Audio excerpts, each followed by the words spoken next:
What's going on, everybody? Welcome back to another video. Today I'm going to be talking about See No Evil. Just to let you all know, I was not a fan of this movie whatsoever. This movie was extremely dull, extremely boring, extremely generic. There was very few things that I liked about this. The main reason that I found out about it and chose to watch it is because I would see the cover for the sequel a lot, and the killer looked pretty darn cool on that cover, and uh, it says on the cover that Danielle Harris is the star, and I'm a huge fan of Danielle Harris. I'm a huge fan of Halloween 4 and 5. I'm a pretty decent fan of the Hatchet films, and there's this one movie, Camp Dread, that I like a lot. That she's in. She has a small role, but I'm a huge Danielle Harris fan, so I've always seen the cover for the sequel, and I've wanted to check it out. And I actually just found out before recording this that Catherine Isabel is in the sequel as well. A lot of you may know her. She's in uh, Freddy vs. Jason. She's in quite a few other things that I haven't seen that I do want to check out. I do want to check out the Ginger Snaps series. I've never seen any of those. And I do want to check out American Mary. That seems like a pretty darn good one. So yeah, I just found out she's in the sequel. So that's cool. So yeah, I pretty much watched this so I could watch the sequel. I didn't really have any I didn't really have high expectations going in, but I didn't necessarily have low expectations. I just had no expectations, but this movie fell so flat in my opinion. It was, in my opinion, one of the, did I just say my opinion? I'm saying it's like too many. I don't know if you all watch Trailer Park Boys, but it's like J-Rock with too many know what I'm saying. I'm saying too many, in my opinion, know what I'm saying? I don't know. That's the thing. Sometimes if I rewatch these videos over, I just hate that.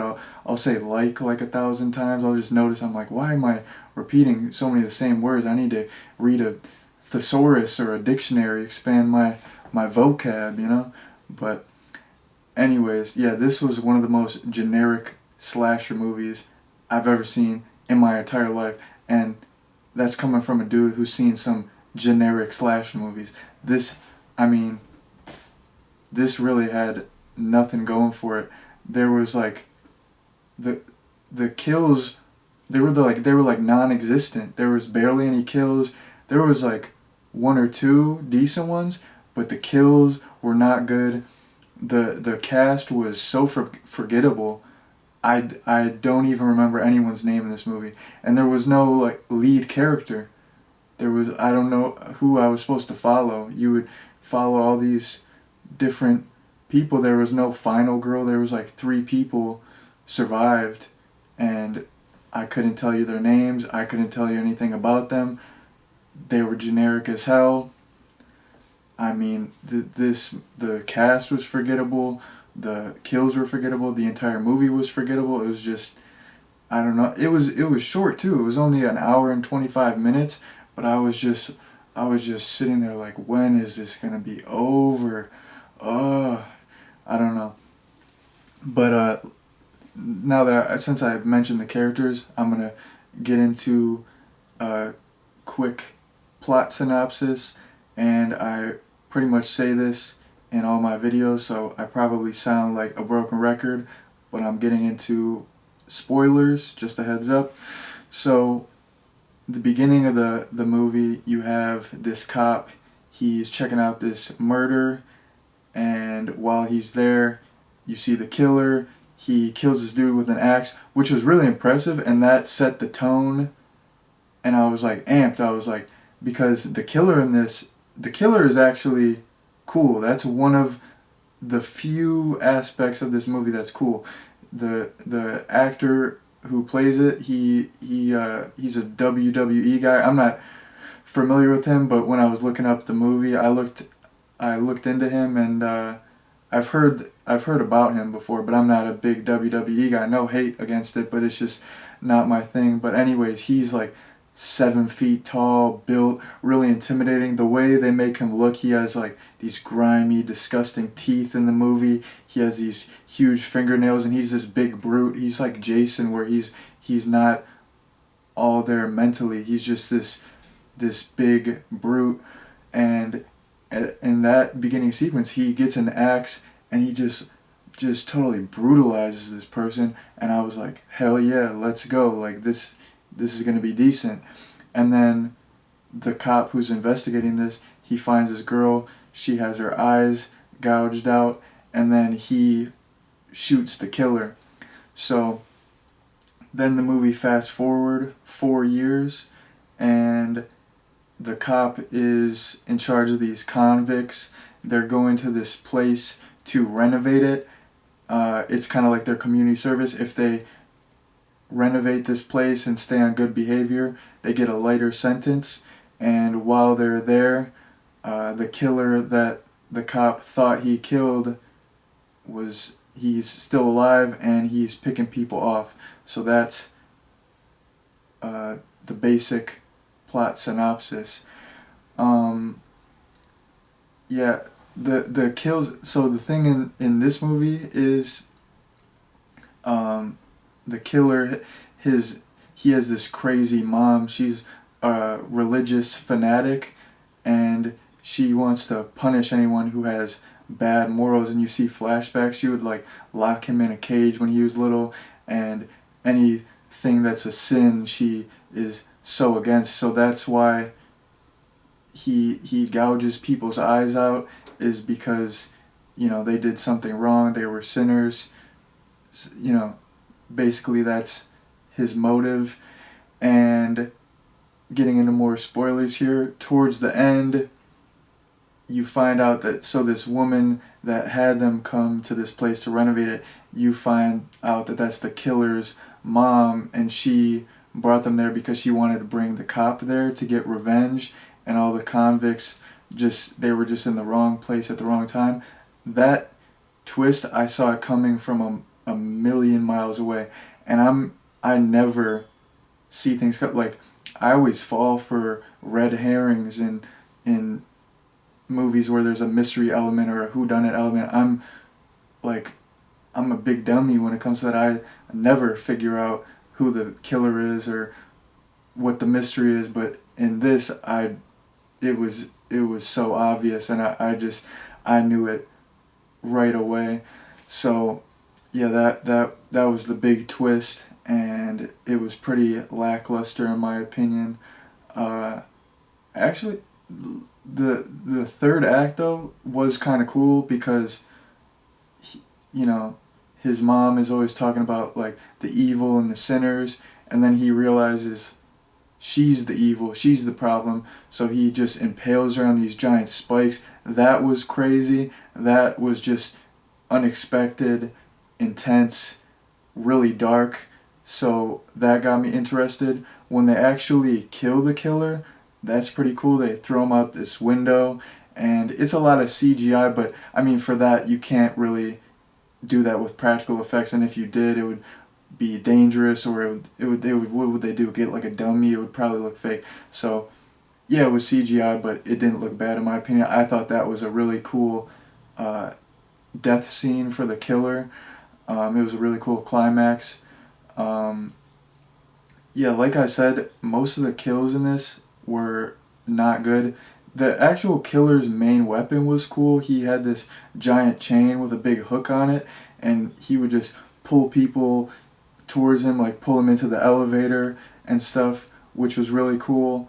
But for the most part, he didn't even really kill people. He would just capture them and then poke their eyes out, which was creepy, but there was not really that many kills, not really any variety. I mean, if I'm watching a slasher movie, I want a bunch of crazy kills with a bunch of different weapons, a bunch of different, effects. That's what I want to see.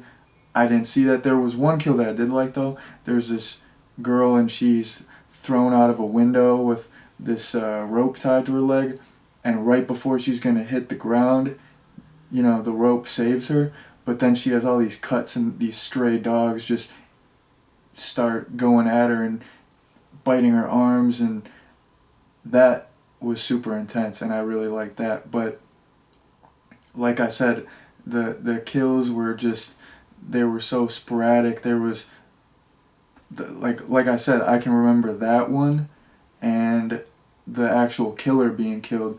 I really can't remember anything else besides that. He's just poking some people's eyes out, which did look good and was creepy, but like I said, as a slasher movie, it was pretty underwhelming. Just a WTF moment was there. He had this girl locked in a cage, because that was the thing. The girl in the beginning he kept because she had religious tattoos, or she had a cross or something, and this other girl had religious tattoos, so he kept her alive, and he just had her in a cage, and this fool was just tossing off. This fool was, you know, beating his meat to this chick in the cage. I was like, what the heck? And then there's like a flashback of him when he's in, his mom locks him in the cage. He has some little like pictures of some naked ladies or something. My boy's just tossing off, going at it, just, you know, going crazy. I mean, geez, they just. Oh wait, I'm totally transitioning here, but yeah, I thought that was random, but it was funny. Like, it was like unintentionally funny. I was like, maybe they meant to make it funny, but I was just like, what the heck? Like, I was like uncomfortable. I'm like, why do they have him beating his meat like this? What the heck? I don't know. I didn't need to see that. I'm scarred for life. I can't get that image out of my brain. But anyways, I remember another thing that I wanted to talk about. I don't even know how I just remembered this, but because I'm talking about him beating his meat, and then what I remember was, I thought the production design was really good. Those things have no relation to each other. I don't know. I'm so random right now. I don't even know. But that is one thing that I really thought was good about this movie. The production design, the setting was amazing.